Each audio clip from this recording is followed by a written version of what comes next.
So I have a considerably large amounts of stories, but one I'm going to talk about now is the time I went homeless. Unfortunately, yes, it's kind of sad. Looking back on it now, it's okay. It's actually pretty hilarious if I do say so myself. You know what I mean?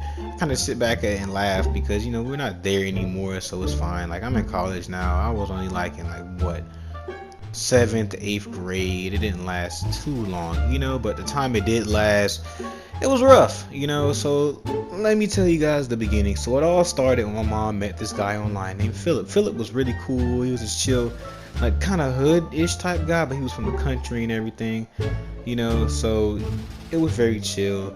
And, after a while, we moved in with him because he somehow convinced my mom that it's gonna be an awesome Maryland Wonderland. Now my mama wanted his love, like who don't want love? But a lot of dudes just sell women a dream, and women do that to men too. You know what I'm saying? So it just depends on the person.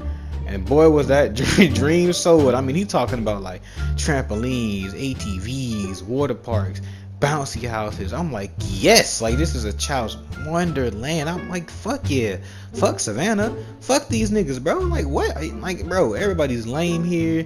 All they do is make fun of me. The few friends I have, we're all cool and everything, but I can always talk to them on the phone. In my head, I'm like, yes, I can get out of this grimy ass city, this trash ass ghetto school. Fuck this school, fuck these teachers, fuck these niggas. I'm going, right? So I finally leave and we move after a while of them talking and discussing it.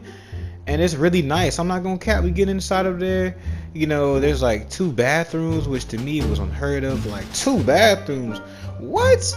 And then I'm pretty sure we didn't have to pay like a water bill, or like not even that, but apparently the water bill was so cheap, like a cheap water bill. And oh my god, that's already like a +1, especially for my mama. Ain't we black? Come on now, that's a easy. Come on now, so come on.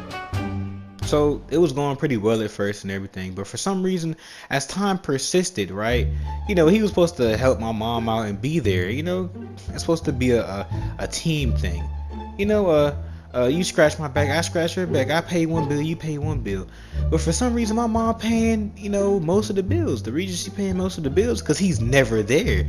I'm just like, where is he? Oh, maybe he's working. He do gotta get his bread and everything.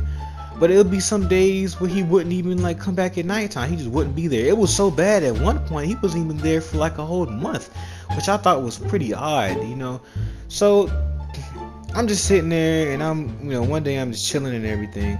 I'm, watching some Deji, KSI and all that. At the time I was very fond of Deji. I still am.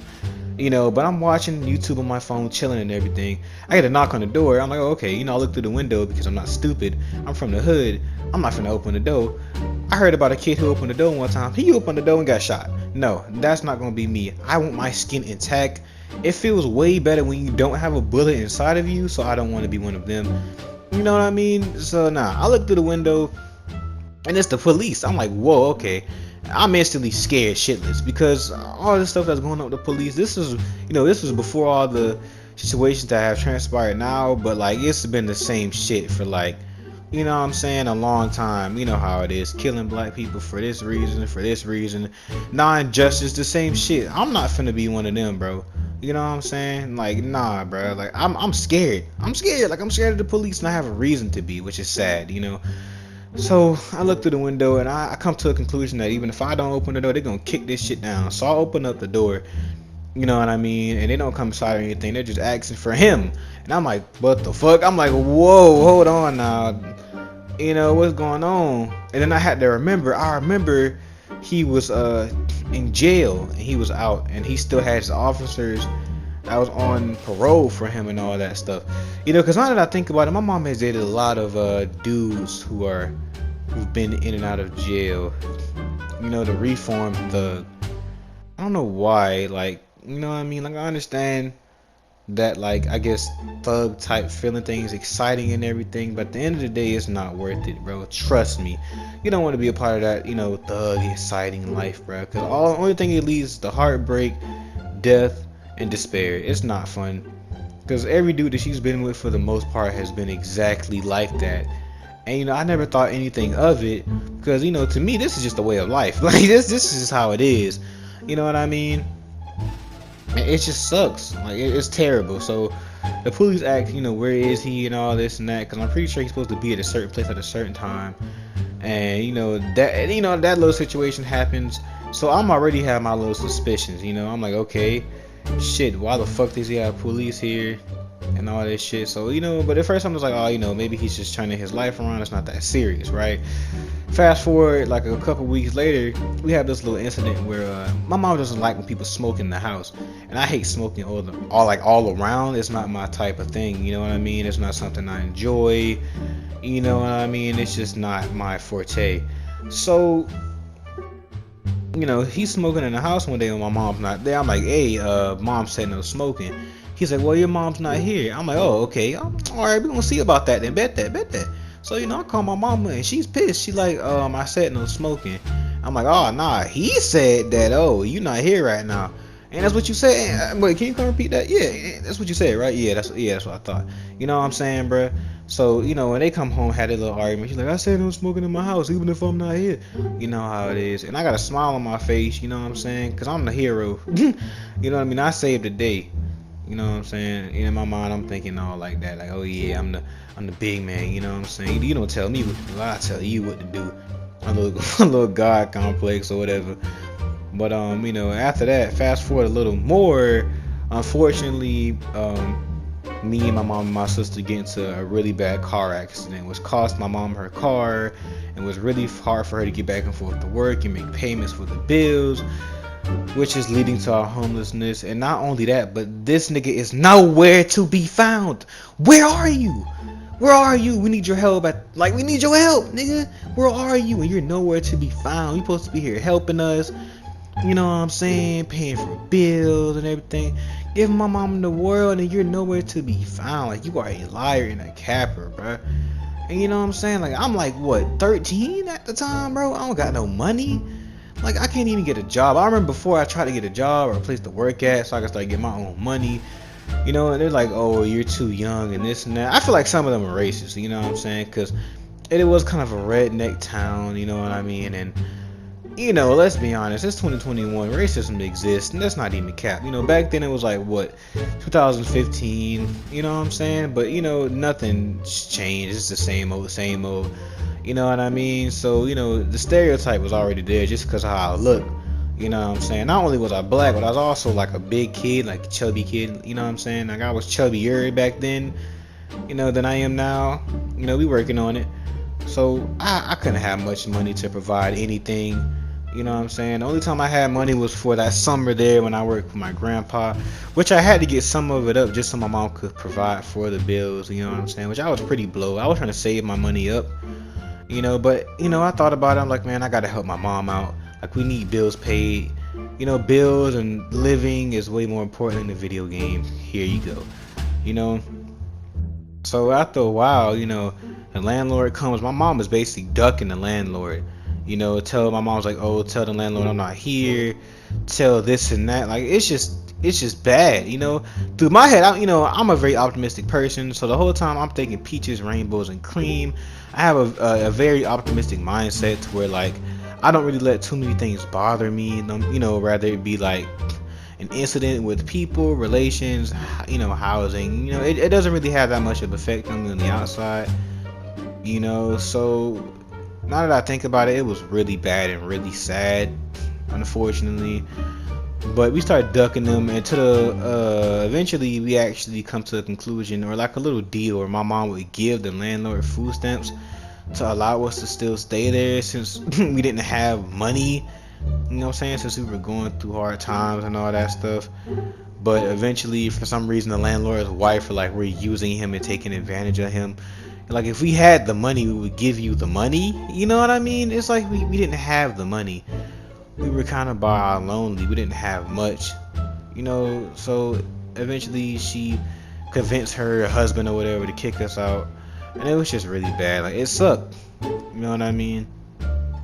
And, we had to leave. We had to get evicted. I remember I was talking to my counselor and telling her about this. And she used to check on us and ask how we were doing and everything. She actually really cared about me, because I told her, like, I wanted to talk to somebody and tell somebody about it. You know what I mean? because it was a very rough time for me. You know what I'm saying? Like, I've never experienced something like that where I'm about to be evicted, especially not during school periods. You know what I'm saying? Like, in my head, the only thing I think about when I'm in school is work. This work has to get done no matter what. You know what I'm saying? Home doesn't matter. That's what I always thought. But, you know, it was taking a toll on me mentally and physically. Good Lord, physically. You know what I'm saying? So eventually we left Meta, you know, and I really enjoyed that place because we didn't have to wear no uniform like we did in Savannah. Everybody was really nice. School-wise, I don't know about neighborhood, but we moved out and we had no place to go for a good little bit. We had to stay in like this little hotel called the Alamo, and boy, oh boy, that hotel was so fucking nasty. Like, it was so lame. Like, it was nasty, dirty. We had like no type of like nothing. It was just nothing, bro. Like, yeah, I had to sleep on like the floor sometimes. Just dirty behind chair. The water would go out. They had this nasty ass, dusty ass, stanky ass, raggedy ass TV. You know what I'm saying? It was just really annoying and everything. And it was just so lame. But like, I'm pretty sure I missed like 50 days of school or some crazy shit like that. Like, it was insane. You know what I mean? Oh my god. Like, I'm pretty sure I missed a lot of damn days. But, you know, we were trying to survive at that point. You know what I mean? Like, we needed food. Like, we were trying to live. You know what I mean? So, you know, we had to go to like this little gas station place every day and get like the same boxes of pizza. That's all we could eat. You know what I mean? And, you know, it was just sucky, bro. It was just so annoying. But the only thing that was keeping me alive and keeping me sane was my video game that I just used to just play. And I would just play GTA on my PS3 or not PS3, my Xbox or something, and just chill out for a bit. It was just one thing that was keeping me whole. You know what I mean? So, and that's why, you know, my game has been such an emotional attachment to me. Like, it's helped me through so much stuff. But after a while, you know, we did like eventually leave the hotel and shit, and we stayed with my crazy fucking auntie. Good Lord. Like, damn, bro. Like, holy shit. It was just, oh my god, it was just insane. And, you know what I'm saying, it was, living with her was just as worse as just staying in the damn Alamo. We might as well just have stayed there. But, you know, it's family and everything, and we stayed with her before, like 70 years prior, due to like something similar but not as bad as it was now. And she always did the most, bruh. Like, damn, because she was always really lonely. And she was always like wondering why people never invited her to these places or never hung out or never did this. You know what I'm saying? It's just like, you know, you always start problems. Like, you always start some shit, bro. You know what I'm saying? People don't want to be around that. That's really annoying type job, you feel me? So I can understand why people wouldn't want to invite her around places. And, you know, the shit was lame. But after a while, you know, we did find like an old house to stay at. One of the houses that we lived at before we left and moved to Meta, you know what I'm saying? Because we still had the key and everything. And I'm pretty sure my grandma and grandpa was like still there, you know what I mean? Because we kind of left without them. So we went back until they found out that we was back, and the landlord was on our ass because they hated my grandfather. They was like, apparently they was like, my grandfather was the reason their father died. Like, my grandfather stressed them out to the point where he died, basically saying him stressing him out gave him cancer. Like, nigga, I don't think that's how that works, but okay, get it how you live it, I guess. But yeah, I guess they were basically, I guess it was just a way for them to cope for losing their father and all that stuff, you know, father and husband type thing. I guess they couldn't blame the cancer, so they just tried to blame a person. Like, I remember one time they was even looking inside the house, checking to see if my grandpa was in there, fucking looking to see if he was hiding him. I'm just like, bro, he is literally not here. It was just too much. But, you know, since we didn't really basically stay in that house, like, we kind of were just staying there because we had no place to go for a bit, but we didn't really stay there. We stayed there, but we weren't supposed to be staying there, you know what I mean? So I remember they gave us like 30 days to get the fuck out, basically. You know what I'm saying? And at this time I'm in 8th grade, and it's, oh my god, I was going through so much shit, it was just a lot, bro.